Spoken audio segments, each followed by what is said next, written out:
다주택자 매물은 약세 요인이지만 규제 완화에 따른 재건축 재개발 수익성 개선 부분은 또 주택가격 상승, 거기다 멸실도 주택가격 상승 요인이니까 이 둘을 합치고 보면 결국 조정은 조정이라고 할 수 있지만 빠지기는 정말 쉽지 않고 오히려 특히 서울은 정말 빠지기 쉽지 않아 보인다. 이렇게 보는 거죠. 좀 조정받겠지 하고 기다리던 실수요자들이 이제 못 견디고 그게 이제 작년에 나왔던 영끌이잖아요. 근데 작년에도 못 샀는데 그럼 올해는?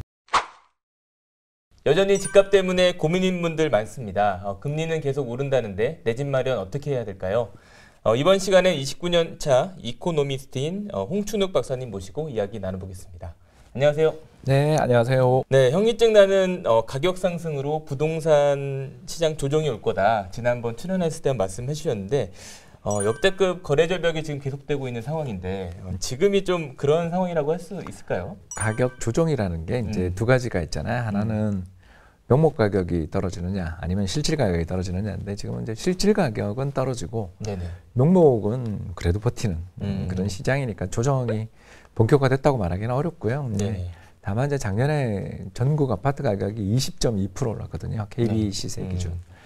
20.2%면 이게 언제 이후 최고치냐면 2002년 카드 버블 이후에 최고치 레벨이에요. 그러니까 이게 뭐 말이 안 되는 가격 상승이 나타났고 특히 그 가격 상승이 나타나는 과정에서 어마어마한 레버리지가 수반됐거든요. 그래서 지난해 특히 그 30% 이상 가격이 오른 시군구들이 대부분 보면 2기 신도시와 연결이 돼 있는 지역들인데 이제 그런 지역들의 가격 상승이 30% 이상까지 물론 2년 전 44%였던 세종시도 있지만 근데 그렇게 가격이 오르면 이제 그 뒤에 문제가 좀 생기는 게 일단 그걸 자기 돈으로 산 게 아니라 갭 투자를 했고 또 심지어 그 갭 투자를 하게 되는 돈마저도 대부분 신용대출이거나 다른 이금융권 대출이거든요. 그래서 결국 그 LTV가 사실상의 LTV가 100%를 넘어요. 사실상. 네, 왜냐하면 이제 또 그 세금도 내야 되고 여러 가지 비용이 드니까. 결국 그런 지역들이 너무 많아요 지금.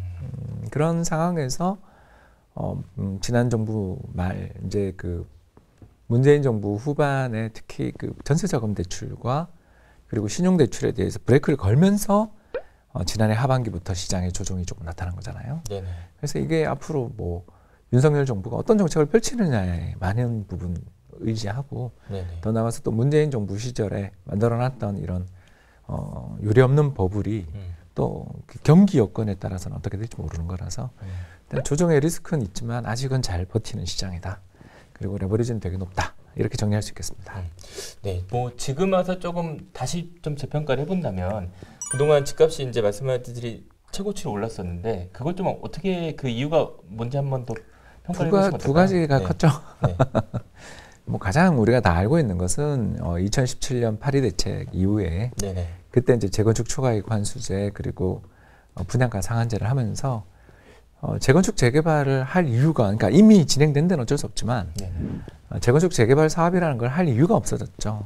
왜냐하면 뭐 일반 분양을 통해서 이렇게 자금을 회수해서 그걸로 비용을 털거나 혹은 또 이익을 누려야 되는데 일반 분양 아파트 가격이 정부에 의해서 규제가 되는 상황에서 뭐 일반 분양 아파트 분양가를 갖다가 억제하다 보니까 원베일리 뭐 이런 거 보면 한 10억 로또가 나오잖아요. 그러니까 그 안에서 기존 주택에 살면서 그 낡은 집에 살면서 고생하신 분들에게 이익이 가는 면들도 있지만 어떻게 보면 청약가점 60점, 69점 만드는 사람들이 그걸 누린 거잖아요.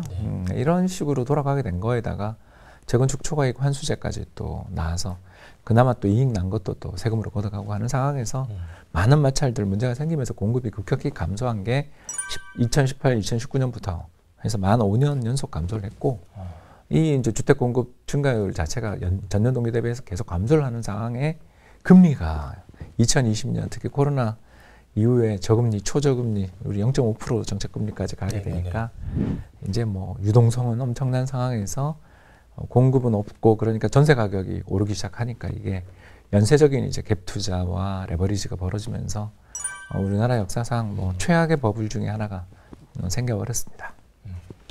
네, 좀 이제 금리 얘기를 좀 하셨는데 이제 기준금리가 이제 올라서 1.5%가 됐습니다. 지금 이제 부동산 시장에 그런 좀 갭 투자하신 분들 또 이제 그런 돈을 빌리신 분들이 좀 긴장을 하실 텐데 이 금리 인상의 파급 효과 얼마나 좀 나타날 걸로 좀 보시나요? 그러니까 레버리지 비율이 높은 분들한테 문제가 되겠죠. 왜 그러냐 하면 주택금융공사 장기 모기지론 있지 않습니까? 이유 보금자리론 뭐 이런 것들의 금리를 방금도 오기 전에 살펴봤는데 30년 만기가 3% 후반이에요. 이게 뭐 높다고 말하기는 좀 그렇지 않습니까? 지금 물가가 4%인데 소비자 물가가 4% 오르고 작년에 주택가격이 전국 평균이 20.2% 올랐는데 금리 3.8%를 못 내서 이 사람이 어떻게 된다? 더군다나 이 사람은 고정금리인데 아무 상관없는 거죠. 결국은 이제 누가 문제가 되냐 하면 신규 차입하시는 분. 근데 신규 차입하시는 분도 유보금자리론 이용하실 수 있는 분들은 그건 저는 앞으로 금리 더 오르면 이것도 싸다라고 들어올 수 있는 건데 이제 문제가 된 건 이금융권 또는 신용대출 등을 통해서 변동금리 대출에 또 크레딧 크런치, 그러니까 신용경색이 벌어지게 될 때 제일 먼저 회수당할 가능성이 있는 대출들이 있지 않습니까? 연체율이 높은 대출들이죠. 그쪽에서 이제 앞으로 되감기, 이제 돈을 회수를 하기 시작한다라면 그 지지난해 사이에 이제 그 레버리지를 크게 일으켜서 투자를 시작하셨던 분들에게서 뭔가 급매물이 나올 여지는 있죠. 근데 아직까지 그 징후는 보이지 않는데 뭐 이제 제도 변화 여하에 따라서는 그런 매물들이 나올 여지는 있다 이렇게 봅니다. 그게 이제 금리의 영향을 좀 그러니까 덜 느끼시는 분과 아까 말씀하셨듯이 이제 크게 느끼시는 분들 이 비중이 누가 더 많을까요? 현재 우리나라 전체 그 부동산 담보 대출에 지난 5년 사이 신규 대출은 대부분 DTI 규제 때문에 거기서 DTI 규제 소득 대비 그 자신의 이자 부담이나 이런 대출 부담을 측정을 하기 때문에 만기로 길게 늘리지 않으면 대출이 안 나왔어요.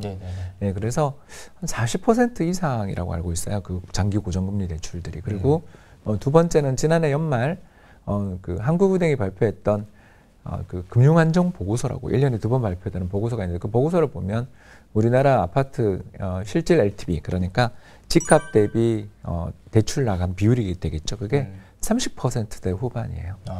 예, 그래서 그러니까 기존에 뭐 대출을 받았거나 고정금리 대출 받으신 분들은 지금 표정 관리 중이신 거고 언제 팔까 또는 어디로 갈아탈까 고민 중인 거고 이제 문제는 지난 한 2년 사이 초저금리 국면에서 집중적으로 매입하셨던 분들, 이제 갭 투자하셨던 분들 입장에서 뭐 지금이야 가격이 너무너무 많이 올라 있으니까 성공적인 투자였지만 이제 언제 차익을 실현할까 또는 이거 버틸 수 있을까 계속 내가 이걸 들고 갈까 그냥 세금만 좀 감면되면 팔자 이런 생각을 하실 수도 있지 않나 생각이 듭니다.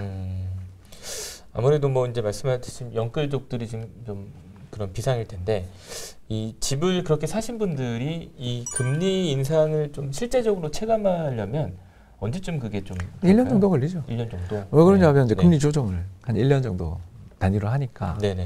제 주변에도 벌써 작년에 2.8% 정도의 모은행으로부터 신용대출을 받으셨던 분이 이번에 이제 봄에 새로 문자가 날아왔는데 저한테 보여주시더라고요. 보니까 4% 중반 정도?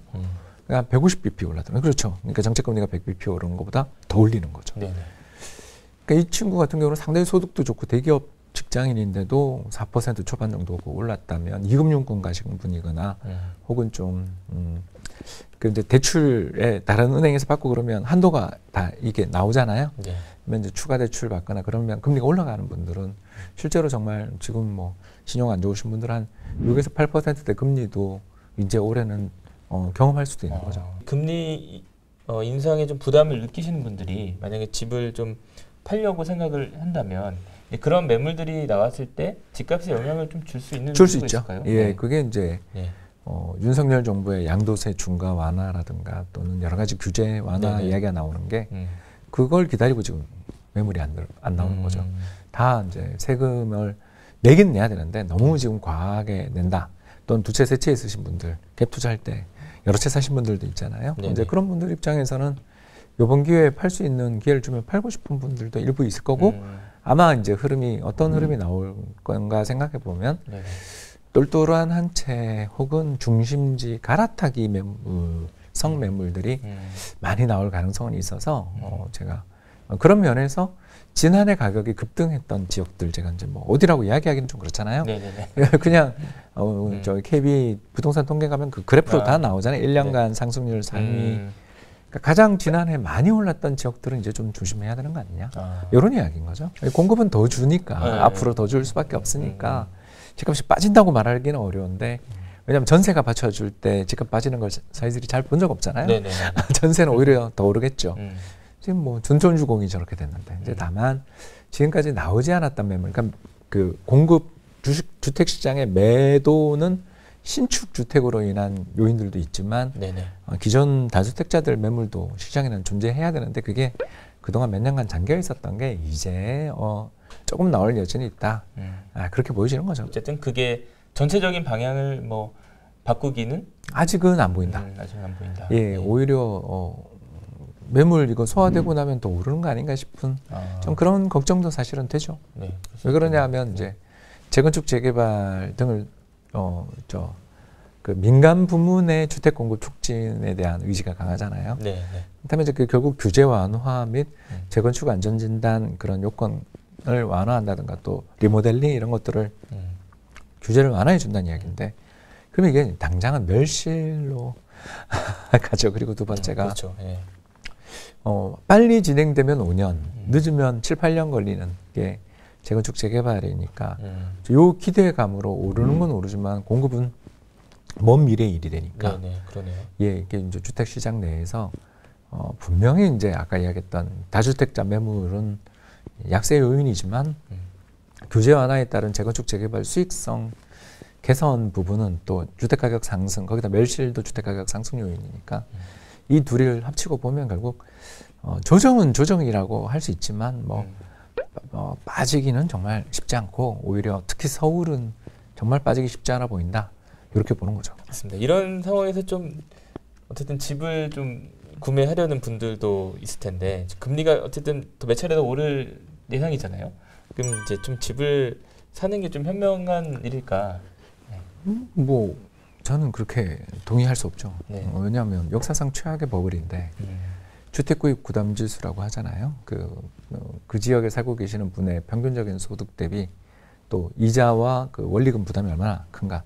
그러니까 이자와 원리금 부담이라는 건 결국 금리와 집값, 절대가 집값에 의해서 좌우되는데 지금 금리도 오르고 절대 집값도 비싸니까 이게 역사적으로 보면 서울 평균이 한 120포인트 정도인데 실은 4분기 말 기준으로 200 넘은 것 같거든요.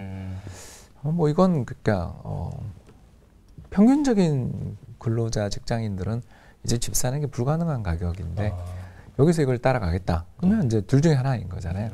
하나는 그동안 주택시장 폭락할 거라고 믿고서 안 산, 돈 있지만 안 산 분들.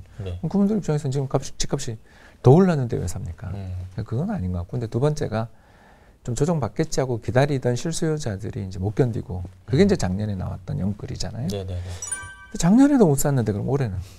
그러니까 영끌을 해도 작년에 못 샀는데 올해는 더 금리 여건도 안 좋고 대출도 저는 아마 윤석열 당선인이 어떤 정책을 펼칠지 우리는 모르지만 대출 억제는 저는 전 정부나 다음 정부 모두 다 할 수밖에 없다. 우리나라 가계부채가 우리나라 경제의 지금 가장 최대 현안인데 대출을 촉진시키는 정책을 펼치는 건 이건 말이 안 된다고 생각하기 때문에 그래서 신용대출 혹은 뭐 갭투자에 관련돼 있는 전세자금 대출 이런 것들은 정부가 상당히 앞으로도 규제할 가능성이 저는 있지 않냐. 규제하지 않는다면 굉장히 실망스러운 거고요. 그 정도로 단호하게 대응하지 않을까 생각하기 때문에 지금 새로 집을 산다라는 것은 저는 잘 이해할 수 없다. 알겠습니다. 여기까지 듣겠습니다. 감사합니다.